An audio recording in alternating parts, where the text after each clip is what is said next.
Good afternoon. Thanks for being here. As you know, I vetoed the budget this weekend because it raises costs on everyday Vermonters, relies on a new payroll tax, increases DMV fees by 20%, and grows base spending at more than twice the rate of inflation, which isn't sustainable. I think it's why I've been elected and re-elected to provide balance, common sense, and fiscal responsibility. So I will follow through on that promise. As I made clear in my veto message, we continue to face an affordability crisis. I hear it from Vermonters every single day. It's one reason I ran for governor in the first place. Whether it's young Vermonters just starting out, seniors on fixed incomes who've lived here their whole lives, or working families trying to get by, we're simply too expensive for far too many people. And with high inflation, the last thing we should be doing is adding to the affordability problem by imposing new and higher taxes, fees, and penalties. That's especially true when we have record surpluses. But unfortunately, that's what this does. And here's the important part. It doesn't have to be this way, because we have enough money from organic revenue growth to make significant progress on the initiatives we agree on, without adding to Vermonters' costs. My budget proved that. It leveraged a historic $390 million in surplus revenue to fund many of these shared priorities, like childcare, voluntary paid family and medical leave, housing, climate change mitigation, and more. Again, all without raising taxes and fees. Now, I understand how this process works, and also know I won't get everything I want. That's why I've offered alternative paths along the way, because this is supposed to be a two-way street. I think it's also important to remember the legislature has also vetoed their fair share of my ideas by not taking them up. For example, the legislature had no interest in tax relief for senior citizens on fixed incomes, expanding the earned income tax credit, which helps low-income working families, or joining the vast majority of states by fully exempting military retirement pay from the state income tax, which I heard a lot about over the weekend at a lot of the different events. And they cut my funding request for VHIP by 33%, which has been incredibly successful for those experiencing homelessness, which makes no sense at all to cut. They also reduced my proposal for missing middle housing, tuition breaks for community college members, and more. Again, those are just a handful of many examples of the legislature basically vetoing my proposals. Now with this budget, I know there's been a lot of attention around the GA program. To be clear, this is not an area of disagreement between me, legislative leaders, and the majority of the legislature. So instead of the conversation being about getting 100 votes to override my veto, we should focus on how we can come to an agreement on the budget to get a signature, because I think that's what most Vermonters expect of us. So with that, I'll turn it over to questions.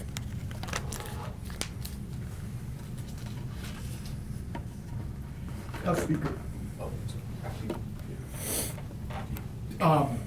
House Speaker Jill Korinsky has called on you to declare a state of emergency in advance of motel and hotel exits. She said the budget, upon passage, would have released funds, including $12.5 million in HOP funds that would have been available to your administration to ease the transition and do more of a ramp down than an abrupt halt. Your response to her calls for the emergency declaration and the extent to which lack of those funds in the interim is going to hamstring your efforts. Yeah, we'll take them separately. First of all, the state of emergency is something that we use during the pandemic. Obviously, it's almost like a last resort. It's not something that I want to overuse, but it's always been on the table. It's always been something that we've considered using, and we'll consider using it if the situation avails to it. But at this point in time, I think we need to get through June 1st, get into the middle of the month, and see where we're at that point.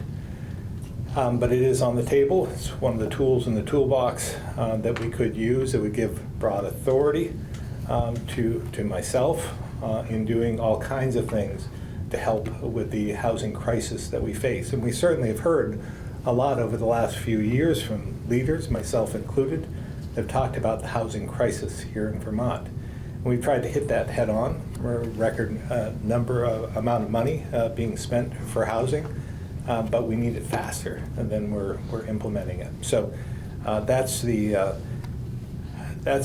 situation in terms of the homeless situations. We just don't have enough housing stock.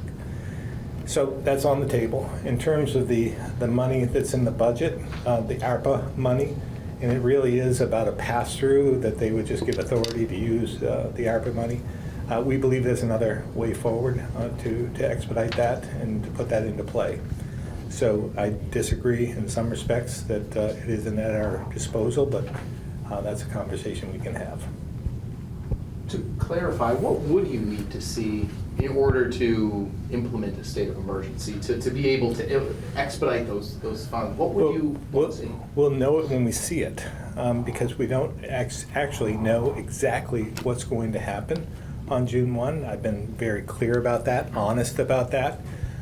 We think we're taking steps to prevent this from growing to a situation where we'd have to impose the state of emergency, because again, that's a big deal. A state of emergency is just that, and you can use extraordinary means to solve that problem. And as you remember from the pandemic, it went on, from my perspective, probably too long, but we were searching for ways to end it, because I think that's an authority that should be used just in terms of emergency situations. So we'll know it when we see it, but it's there at our disposal whenever needed. And what specifically would a state of emergency allow you to stand up in the way of assets to address what you know when you see? Well, again, I think this all stems from a housing crisis. So it would give broad authority to do all kinds of different, the power is almost limitless. You can utilize assets that you have. It also can free up money that might be in different areas, different buckets that you could, it's fungible, so you can move that money around. But I would be seeking to solve the housing crisis that would also help with the homelessness issue. I know one of the authorities you can be granted under a state of emergency is the ability to commandeer, for lack of a better word, assets that are privately owned for government use. Is that a scenario that you're contemplating? Again, it's part of the whole package. There's regulatory reform. There's different funding that may have been committed to other areas that we commandeer in some respects to do whatever we can to solve the housing crisis. Governor, as part of these ongoing budget negotiations, right now among the Democratic caucus, there's this group of 17 that's pushing for more of an off-ramp or more funding. They're going to be putting out their proposal forward, but there is a real possibility, though, that this budget, which you vetoed, could come back larger, could be bigger during the veto session. How do you square that, and what would you like to see to get your signature? Well, again, I would counter that I could probably get 18 Republicans if we had a common sense proposal that we could compromise, that I could get their votes to get it across the finish line. So it's not all about the 17 that are unwilling to move forward without, or maybe even sustain my veto in order to get what they want. But I have to be realistic, and I think we all have to be. I've seen this play out in other scenarios, and my bet is some of those who have said that they would sustain the veto would probably come home to the party, and the party would probably take precedent over their principles. You've talked about having consternation yourself about what the next few weeks is going to bring as it relates to the exit of 760 households from motels and hotels. I'm wondering, to what extent should the general public take that as an indictment of the planning that has been underway that got us to this point? Well, we have been working at this since October to survey those in the program to find alternatives, and we found alternatives for some. We'll continue to work on that path. We don't want anyone to suffer. We want to provide long-term housing for them. So we'll continue to do what we've been doing, and hopefully we will be able to prevail and make this as seamless as possible. And what has prevented you from arriving at this moment now, communicating to everybody, we've got this under control, this is in hand, we're going to have a safe, orderly transition, and everybody's going to be taken care of? Yeah, well, again, you know, we put these proposals forth since the very beginning, and they've been extended numerous times by both the federal government and by the state government, the legislature, and others. So it's hard to move forward and provide the certainty until we know what the date is. So that's been in flux a bit over the last year, 2 years, in some respects. The federal government extended a couple times, as did the legislature. So again, we are doing the best we can.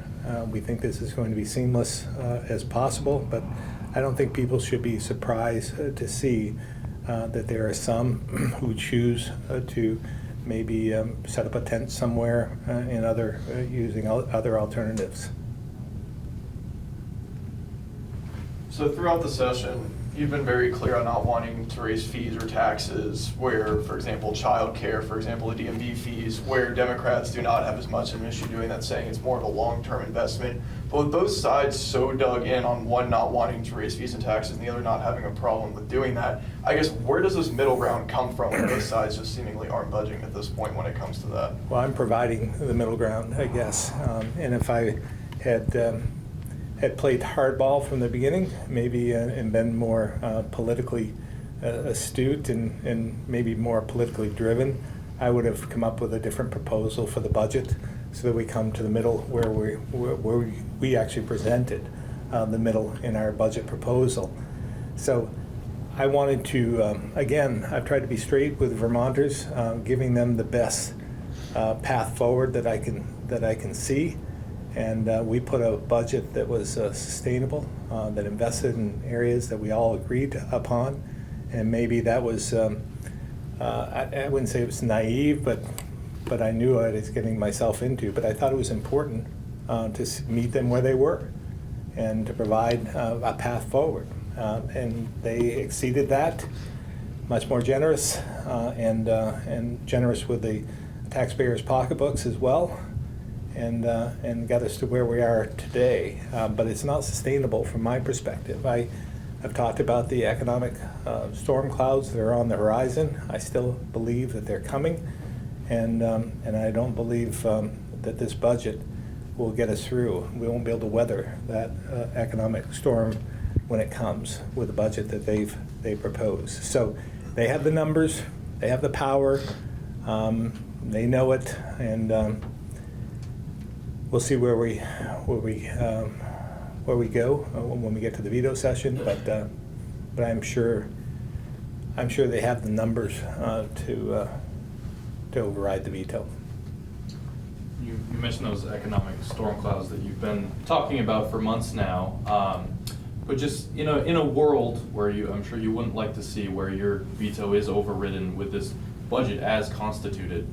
You mentioned, just short-term implications people can afford, these taxes and fees right now, but just 10, 20 years down the road with this precedent of this kind of spending, what do you think Vermont is going to look like in terms of housing, in terms of jobs? Yeah, I think there'll be more of the haves and have-nots. There'll be more of a divide between those that have the resources, who it doesn't matter how much they pay, they have the money, and then they'll have those who are going to be reliant on the government to get them through.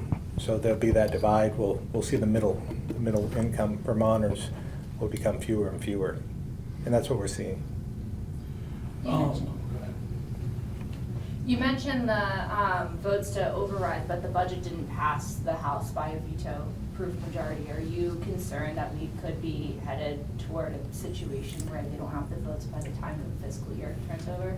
Yeah, I think I said it before you came in, but there are 17 votes at this point in time, and they voted no on the budget in terms of principle. But I truly believe they'll come home to the party when push comes to shove, and party will come before principle. You had talked last week about extending the exit date for the second slug of households on July 1. Is that Well, not really extension, just restarting the GA program itself. Is that what you're talking about? well? So I was under the, and maybe I was misunderstood, that there are 1,000 or so households that are set to be exited from their motel and hotel rooms on July 1. Is that still, all 1,000 of them are still going?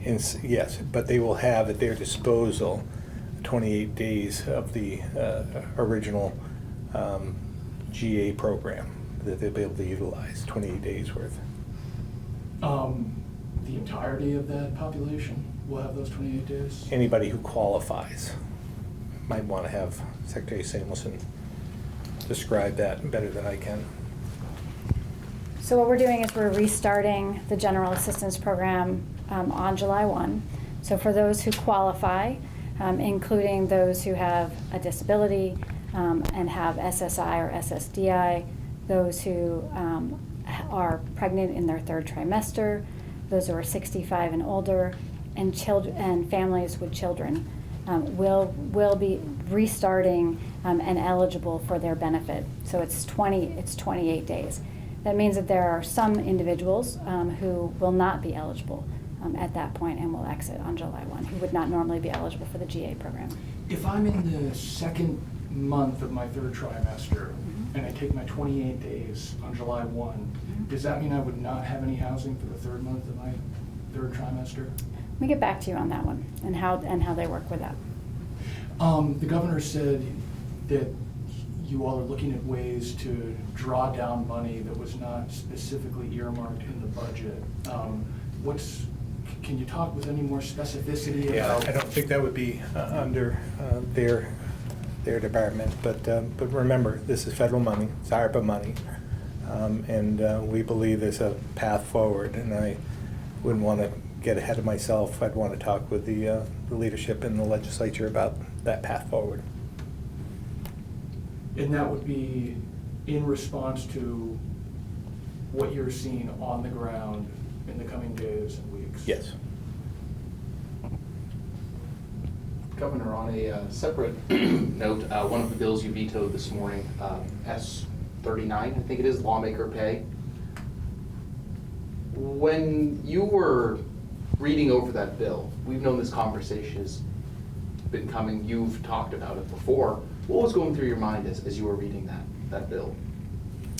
Well, it's something that I felt since they started this conversation in the legislature.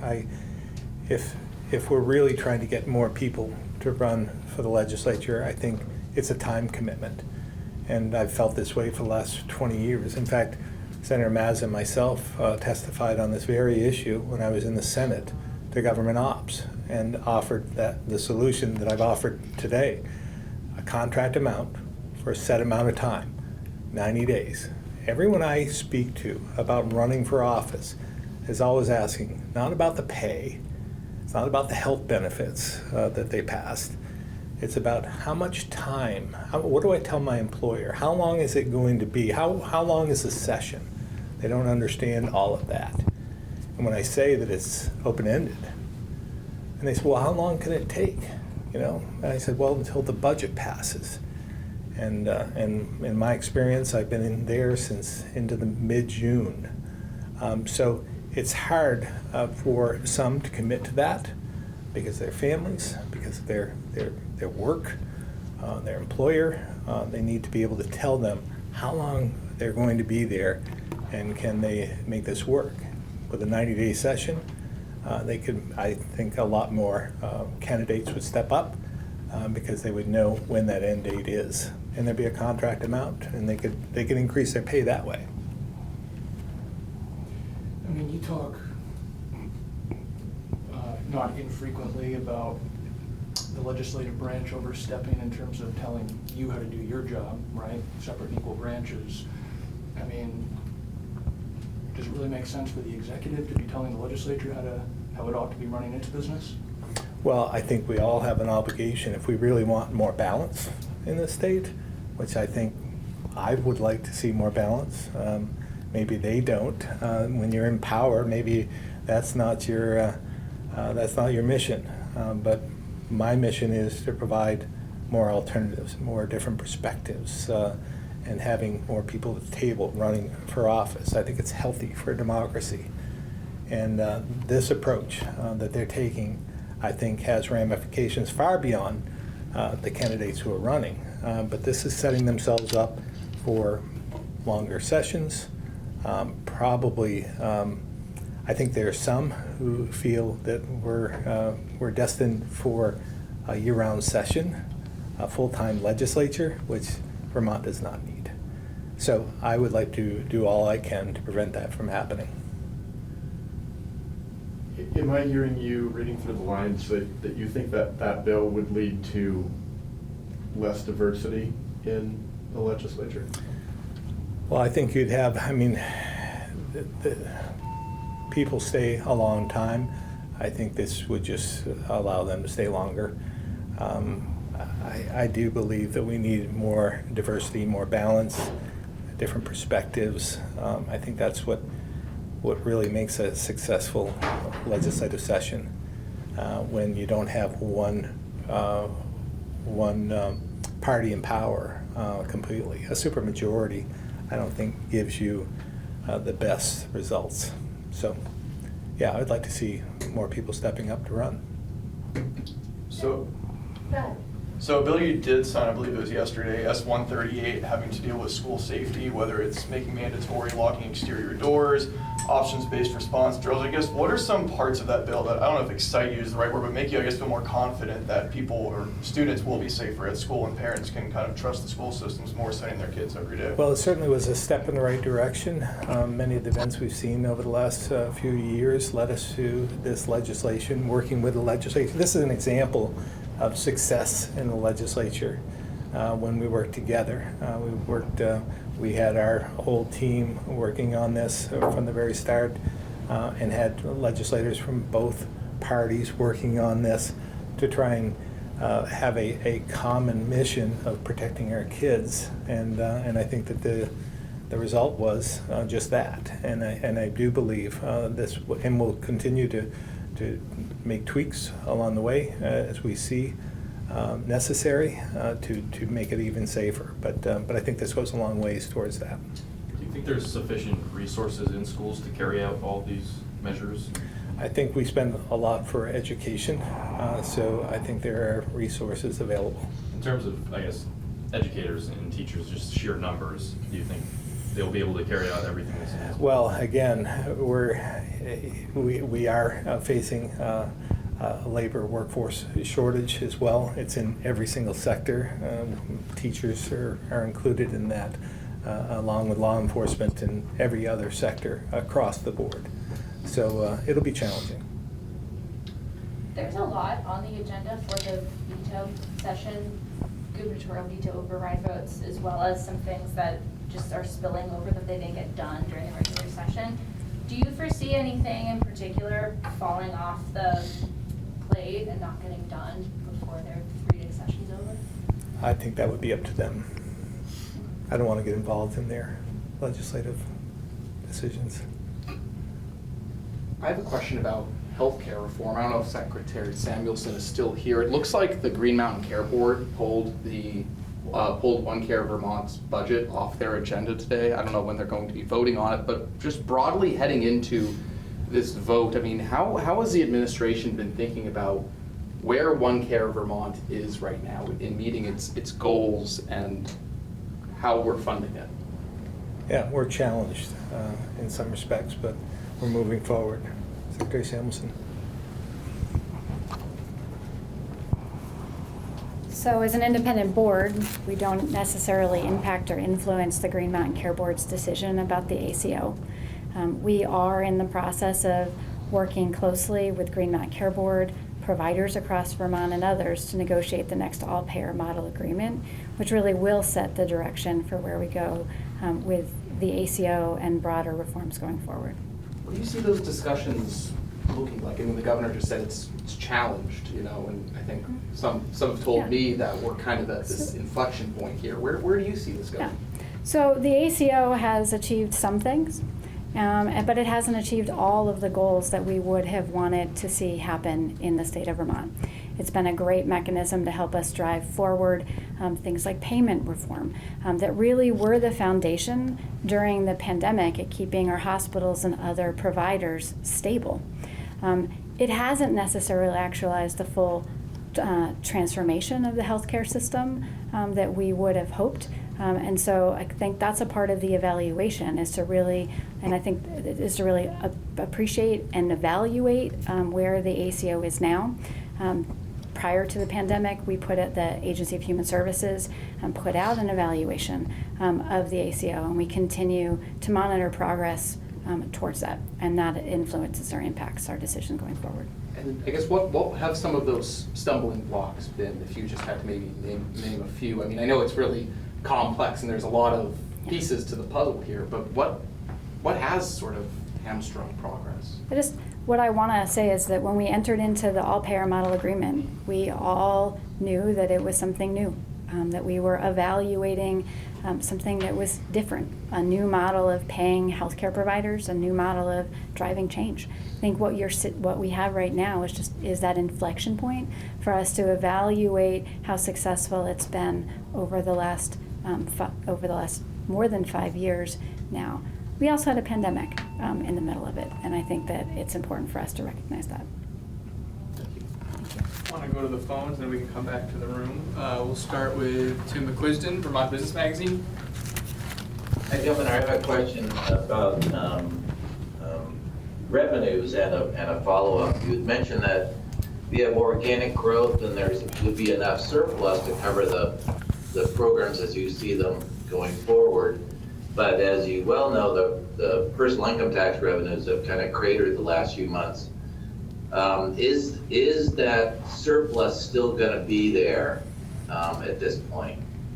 Yeah, with our budget that we put forward, we did take a lot of that into account. We think, for instance, the $56 million for childcare is something that we have enough base growth that will be fine in that area. But we won't have all the surpluses in the future that we've been experiencing over the last 2 or 3 years.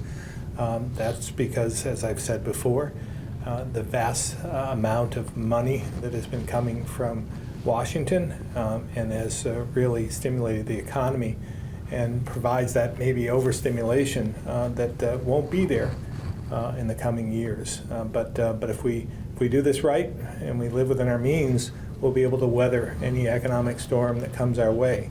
But we have to be pragmatic and we have to be realistic about what that means, and we can't continue to increase taxes and costs on everyday Vermonters. I haven't been able to get a handle on why the PI has come down so much from expectations, given employment numbers are getting better. We know there's been wage inflation.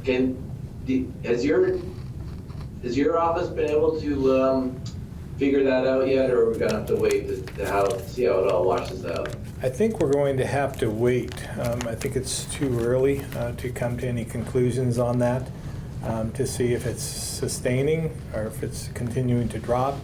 I think we'll have to watch that as things progress. And again, some of this has to do with consumer confidence as well. And when we see what's happening across the nation and the economy throughout the world, we are along for the ride in some respects. So we'll continue to do all we can to make sure we don't put ourselves in a position where we're vulnerable.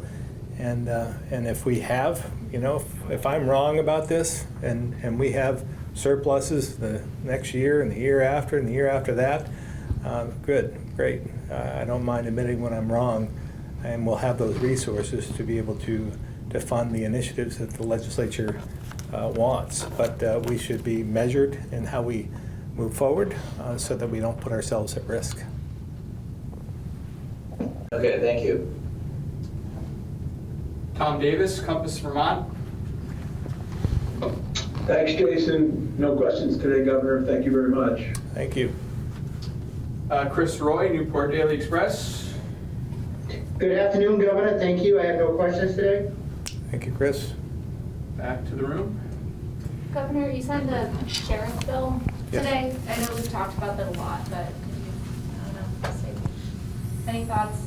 Yeah, I mean, it was controversial in some respects. We didn't have all the sheriffs on board. We didn't have anybody really on board 100%. But it seems as though we were able to come to agreement in the end to make it palatable for both sides. So it's not ideal for some, but and not enough for others. And I guess that's when compromise is truly successful, is when you have both sides, the extremes, not liking what you ended up with. Much like what we're seeing in Washington, for example. Would you say that the impeachment of Sheriff Griswold had anything to do with your thought process on this, or was? No. No, Okay. separate from that. You brought up Washington. Any thoughts on the debt ceiling battles going on? Encouraged to see that they were able to. I mean, if Washington can come to an agreement, we should be able to as well. But it appears like it's moving forward. I hope it's taken up and passed, because, as I said before, the debt ceiling is something that shouldn't be done in the aftermath. All right, that should be done during the budget process, and not overspend, which is what I'm trying to prevent from happening here in Vermont. Don't overspend. Make sure that you live within your means, and they haven't been doing that. So looks like they might have some progress on that and some agreement, and that's encouraging. I think it'll be good for all of us if they can put that behind us. What do you make of the fact that social policy debates have kind of crept into the conversation around the debt ceiling? I'm thinking of the work requirements for SNAP benefits and the student loan repayment, line items that. Yeah, I think they always do. I mean, the work requirements, I believe, were in at one point anyhow, a few years ago, but I may be wrong. So, yeah, I mean, we see that all the time in all the work that we do. Some of your philosophical differences surface, and you have to compromise on that as well. Back to the motel housing. I've heard some folks in the housing support universe hypothesize that there are gonna be some people that just don't leave the hotel, right? Like, all right, your time's up, and I don't have anywhere to go, I'm not leaving.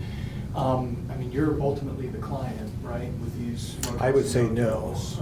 I think that they are the guests, those who are in the program. We were just a credit card. We paid the bill. So have you and your team like gamed that scenario out at all and thought about what you'll do if people don't leave? Well, we'll go by the law at that point, whatever the law prevails, and we'll assist in any way we can. But this is between the hotel and the hotel management and their guests. Apologies if this came up on Friday, but has there been any talk about security deposits that the state paid to some of the hotel rooms or hotels, and who gets the security deposit back? Well, that would come back to us eventually, so that's our assumption. No, that isn't our assumption. That's my assumption. That apparently isn't our assumption. That goes back to... Yeah. So for those individuals who have been staying in the hotels for 4 months or longer, their security deposit is pretty significant. It's $3,300, and that's returned to them. and minus any damages to the rooms that have happened. For those who are less than 4 months, that comes back to the state. So I think that that's an important opportunity for many of the folks who are in the program. I do want to go back to a question that you asked earlier, and that was around folks who are pregnant and leaving the program. And I can get you the technical details. I think one of the things that we emphasized last Friday is that the hotel program, as the general assistance housing program, is really intended to be a temporary program for really short stays. We have individuals who are going in, helping people navigate to the next steps, and for anyone who's had a baby before, you recognize that that's a really tumultuous time. And so programs like Lund that exist out there for new mothers are probably some of the better places for us to help folks get to, rather than staying in hotels.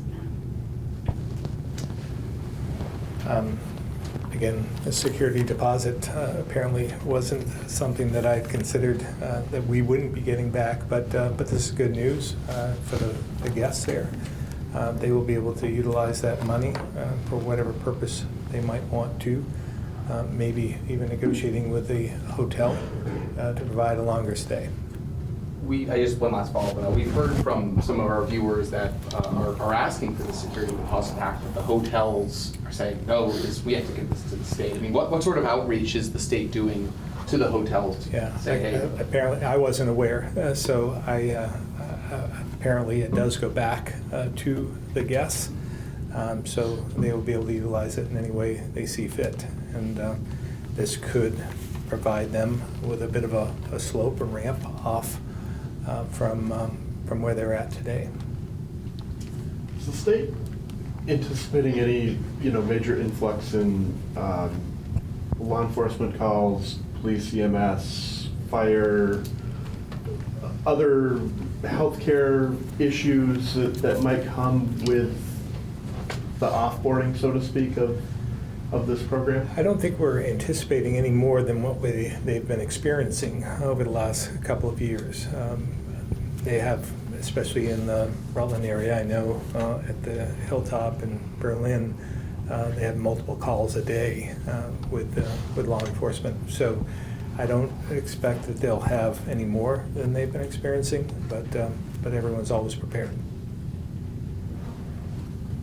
Shifting gears, you will need to act on H230, the suicide prevention gun bill, very shortly. Can you let us know? Still contemplating my action on that. As I've been saying, I don't believe the waiting period is constitutional, and I'll have to decide whether that's enough to veto the bill or let it go without signature. But my belief is that it'll be settled by the courts eventually. You took an oath of office not to do anything contrary or Injurious to the Constitution, right? And you're saying right now you don't think it's constitutional. Right. That's what I'm struggling with. At the same time, I know that it's going to be challenged and the Supreme Court will prevail on this. So that's exactly my, I guess, inner turmoil in some respects. Shifting on that slightly, in Franklin County, and as well as Orleans County, we have a large section of 105 that has been very dangerous. The state has looked at it. I'm told that several of those crashes have to do with mental health, if not suicide, and possibly even the one that happened on Saturday night that killed a 7-year-old girl. Can you balance? Yeah, I don't we're talking know. gun suicides, Right. but it is a suicide Yeah. prevention bill. I don't know that to be the case. I'm not saying that it isn't, but I do know it involved crossing the center line. There's been a number of these tragedies over the last few years that involve crossing the center line, distracted driving in particular. I think cell phone use is common, but we have a mental health issue on our hands. We are seeing more and more of that, but I haven't seen the line drawn between that and these particular crashes, but could be, but I hadn't heard that. You mentioned your contemplation. Has the bill hit your desk yet? It has not. It has not, okay. No. I may have it here, but I have not gone through it.